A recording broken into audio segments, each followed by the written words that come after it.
Hello, praise the lord everyone. प्रभु की स्तुति करता हूँ एक बार फिर से और आप सभी को आज के इस मनन में मैं स्वागत करता हूँ।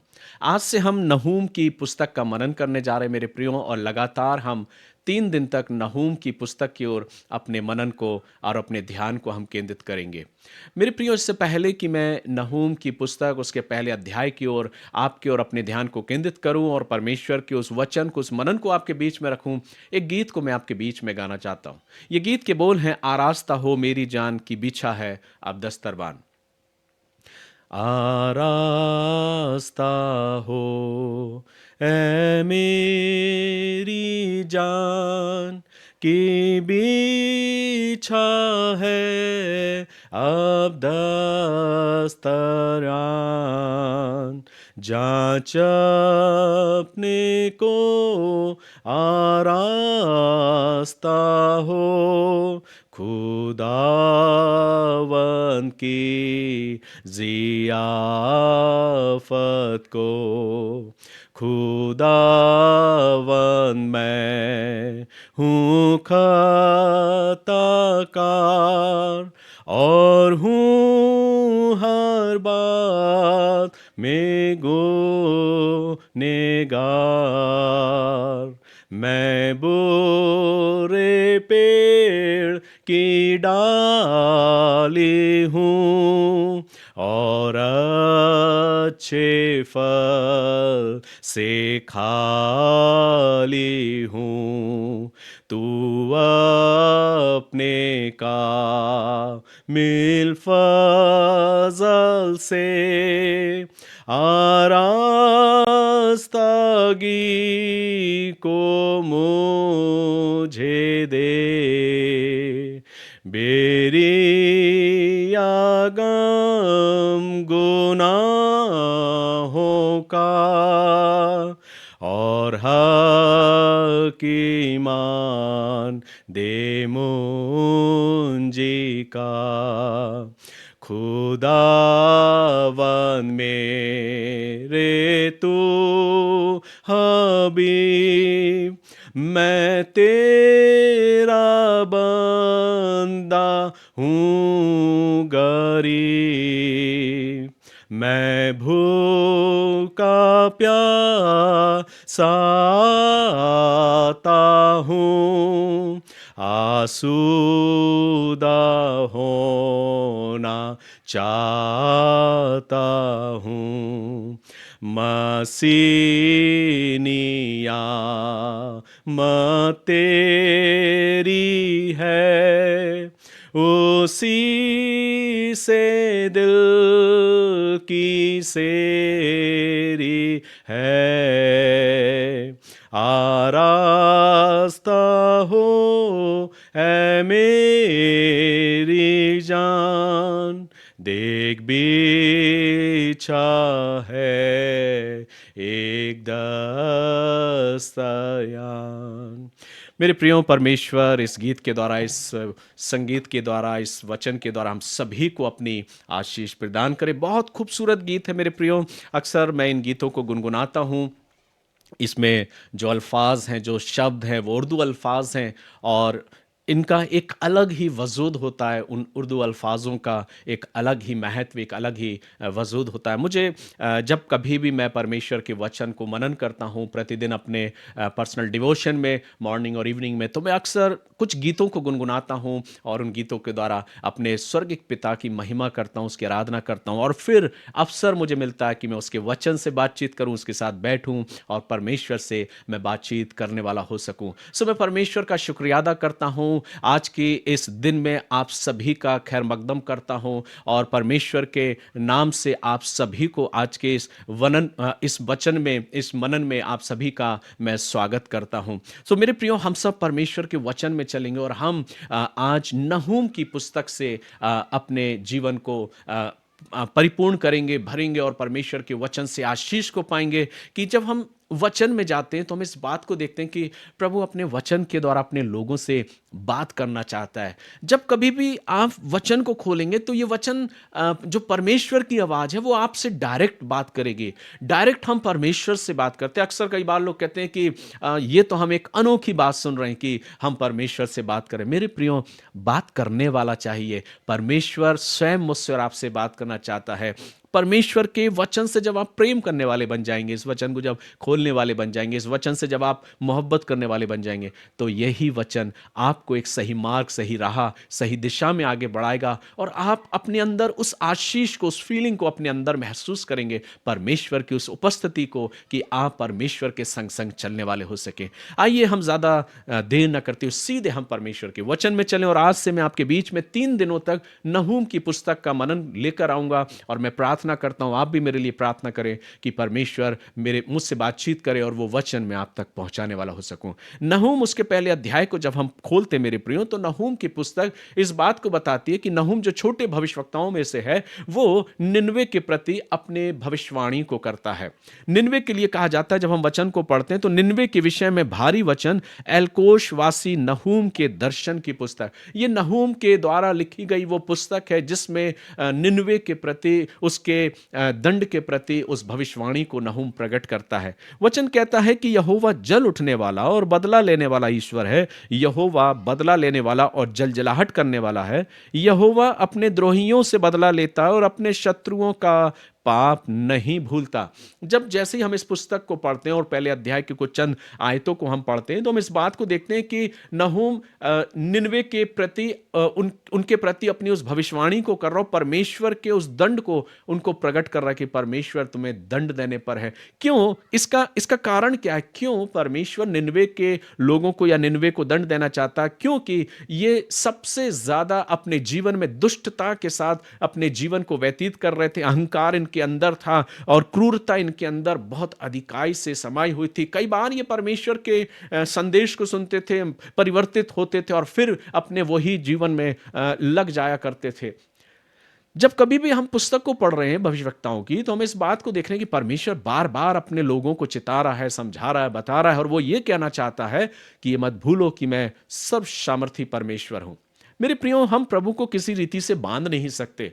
परमेश्वर ने हमें स्वतंत्र इच्छा दी है। हम कई बार ये सोचते हैं कि आज वक्त हमारा, समय हमारा है, हम बहुत पावरफुल हैं, हमारा जलवा है, हमारा ओहदा है, हम अधिकार के एक पद को लिए हुए हैं और कई बार हम अपने अधिकारों को अनुचित रीति से उपयोग करने लगते हैं, अपने अधिकारों का गलत उपयोग करने लगते हैं। और कई बार देखने में यह आता है कि परमेश्वर क्या सब कुछ देखते हुए भी चुप है?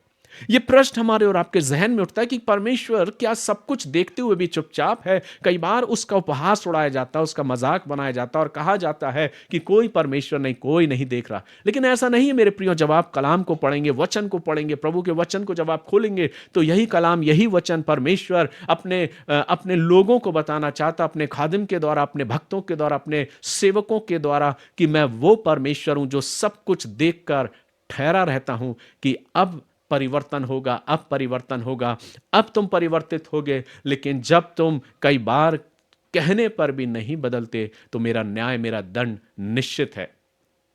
तो पहली चीज ये ना भूले मेरे प्रियो, कि हम अपने जीवन में चाहे कैसा भी जीवन व्यतीत क्यों ना करते रहे, हमारा जीवन किसी भी प्रकार का क्यों ना, हम बहुत घमंड के साथ, अपने अहंकार के साथ, अपने पदों का दुरुपयोग करते हुए अगर हम आगे बढ़ रहे हैं और ये सोच रहे हैं, दुनिया के सामने प्रकट कर रहे हैं कि मैं ही सबसे ज्यादा पावरफुल हूं, कोई मुझे किसी भी प्रकार से नहीं हरा सकता, ना मुझे किसी प्रकार का कोई मेरे साथ बदला ले सकता। लेकिन ऐसा नहीं है मेरे प्रियो। परमेश्वर वो परमेश्वर है जो, कई बार मैं कहता हूं, जिसने मुझे और आपको ये जीवन दिया है, मुझे और आपको वो जिंदगी दी है कि आज मेरी और आपकी सांसें उसी की बदौलत चल रही हैं। हम और आप परमेश्वर के हाथ के नीचे बने हुए हैं, हम परमेश्वर के अधीन और वो परमेश्वर मुझे और आपको अपने अनुग्रह में बना के रखता है। लेकिन कई बार हम परमेश्वर की उस आशीष को, परमेश्वर के उस समय को गलत रीति से अपने जीवन में व्यतीत करते हैं।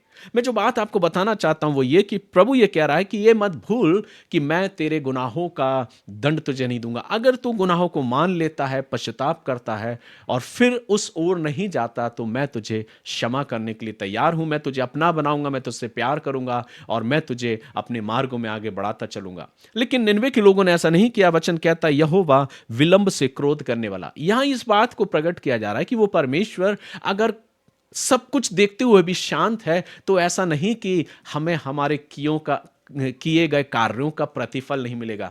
ये बात तो हकीकत है और 100% सही मेरे प्रियो, कि परमेश्वर हमारे हर एक गलत कामों का प्रतिफल हमें जरूर देगा। इससे पहले कि वो दंड और वो न्याय हमारे जीवन में आए, हमें अपने आप को बदलने की आवश्यकता है, परिवर्तित करने की जरूरत है, पश्चाताप करने की जरूरत है। क्यों? क्योंकि वचन कह रहा है कि यहोवा विलंब से क्रोध करने वाला और बड़ा शक्तिमान है। ये मत भूलो कि वो परमेश्वर शक्तिमान परमेश्वर है। वह दोषी को किसी प्रकार निर्दोष न ठहराएगा। अब उसकी सामर्थ का प्रकटीकरण यहां पर नहूम करता है। वो कहता है यहोवा बवंडर और आंधी में होकर चलता है और बादल उसके पांवों की धूल है। वो कितना सर्वशक्तिमान है। वो एक कविता की रीति से परमेश्वर की उस सामर्थ, परमेश्वर की उस ताकत को व्यक्त कर रहा है। जो बात मैं आपको बताना चाहता हूं मेरे प्रियो, कि अपने जीवन में इस बात को अगर हम सोचते हैं कि मैं ही ताकतवर हूँ, मैं ही सबसे सामर्थी हूँ और मेरे पास औहदा है, बल है, ताकत है, लोग हैं,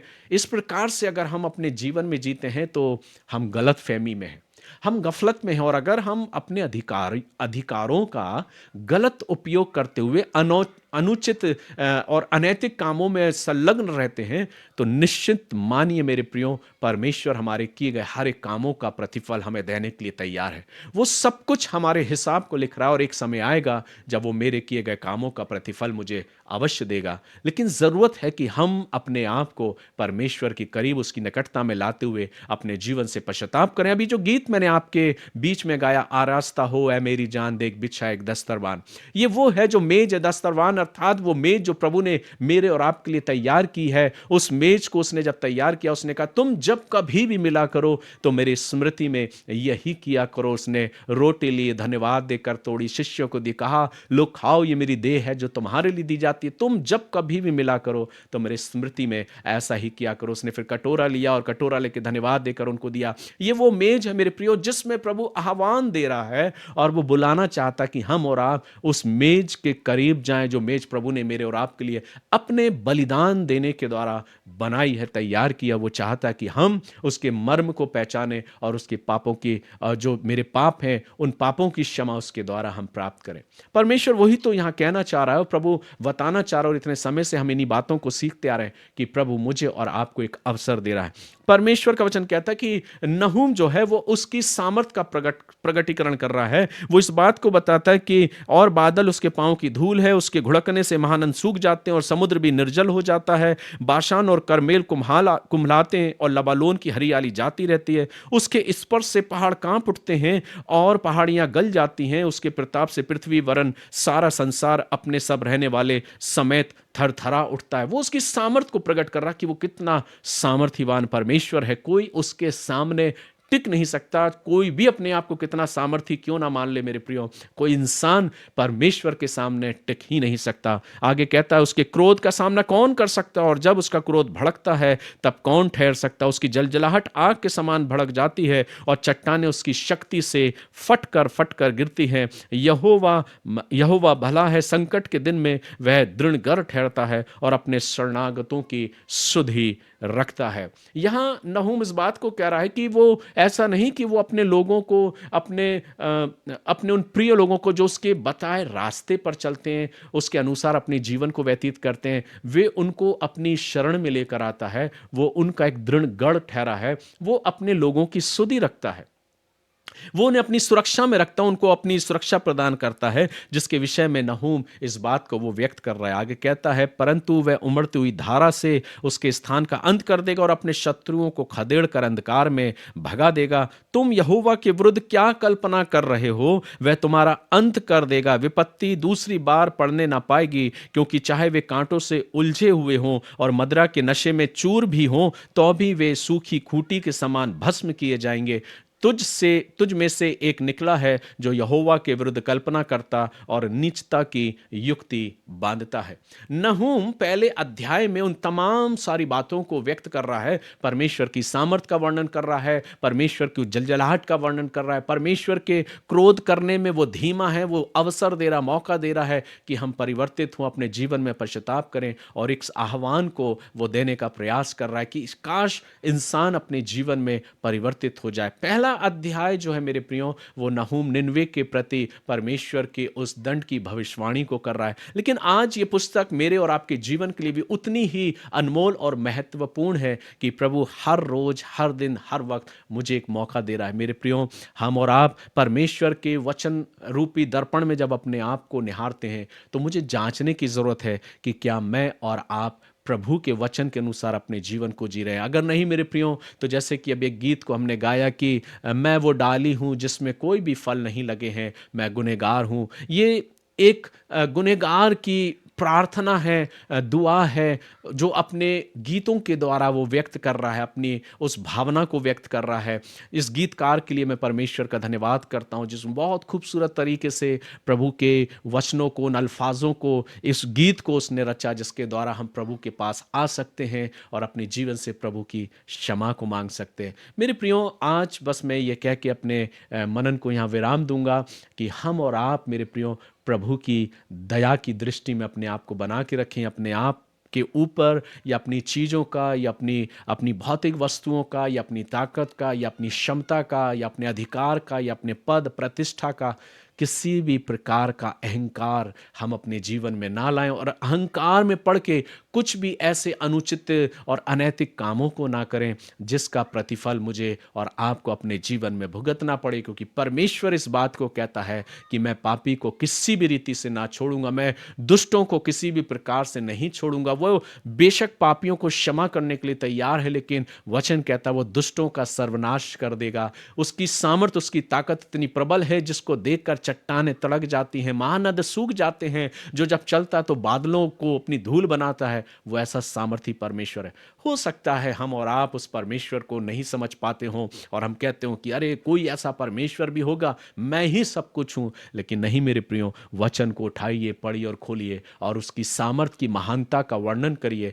सृष्टि उसकी सामर्थ को प्रकट कर रही है और पृथ्वी उसके बारे में वर्णन कर रही है, लेकिन हम इंसान जिसको बनाकर उसने कहा था कि बहुत अच्छा है, हम आज उसका गुणानुवाद नहीं कर पा रहे। बस इस बात को कह के आज मैं यहाँ विराम देना चाहता हूँ मेरे प्रियो कि हम और आप अपने जीवन को प्रभु के मार्गों में लेकर चलें, क्योंकि एक वक्त ऐसा आएगा जैसा कि सपोपदेशक की पुस्तक कहती है कि देख वो घड़ी, वो समय आने पर है जब तू कहेगा कि मेरा मन इसमें नहीं लगता।